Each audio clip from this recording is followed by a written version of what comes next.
for today's video. So for today's video ay yung nagagawa nga tayo ng pulburon pa isa-isa ang hulma-hulma dito sa ating pulburon molder. So ayan, so maraming salamat sa inyong panonood. Bago kayo sa aking channel, please subscribe and hit nyo na po yung notification bell para lagi kayong updated sa ating buhay-buhay Inday. So maraming salamat po. So ayan, tayo mag voice over lang habang tayo gumagawa ng pulburon na cookies. Cookies po ang flavor na to. So ayan, maraming salamat po. At yan, sa ating paggagawa yun sa araw ng may pasok. So pag walang pasok, okay naman siya, ilagay lang sa ref kasi within 7 days pwede pa siya mga mi. Kaya salamat. At ngayong linggong to, Huwebes po at Biyernes walang pasok mga mi. So yung mga nagawa ko ay dadalhin nila sa Lunes. So ayun, pero hindi pa nadala sa school, nabawasan na mga mi. Kasi dito pa lang sa loob ng bahay may mga nabili. So ayan, maraming salamat po.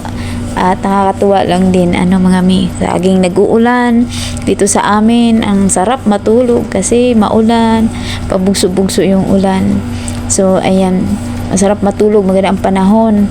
At nawa po ang lahat po ng may lugar na apektuhan sa mga ulan na yan at baha ay okay lang kayo sa alright.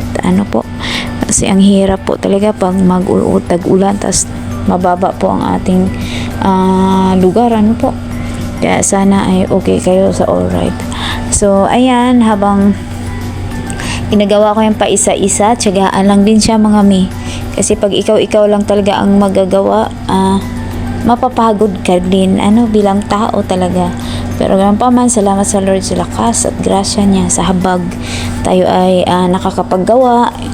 Kalahating kilo, 1 kilo po na pulburon ang ginagawa ko araw-araw. Dati 1 kilo ginagawa ko ng kalahati, ngayon mga mi, kasi marami-rami na tayong mga ginagawang may graham, may pastillas pa.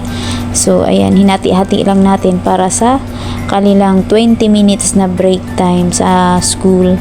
So ayan, salamat po sa mga estudyante na bili. Thank you. Pagpalain po ang inyong buong pamilya. Salamat din po sa mga anak ko at karoon siya ng lakas ng loob para magtinda din mga mi. So ayan lang mga mi ang aking share for today's video. At kung napanood nyo po yung aking last video na gumawa nga tayo ng graham, mag-comment ka kung taga saan ka, nawa may natutunan ka sa araw na ito. At nawa rin po ay pwede nyo tong ipangtinda din kung mayroon kayong tindahan, mayroon kayong sari-sari store, or saan man kung gusto nyo magkaroon ng kita kahit sa bahay lang. Yan, pwede din po yan mga mi.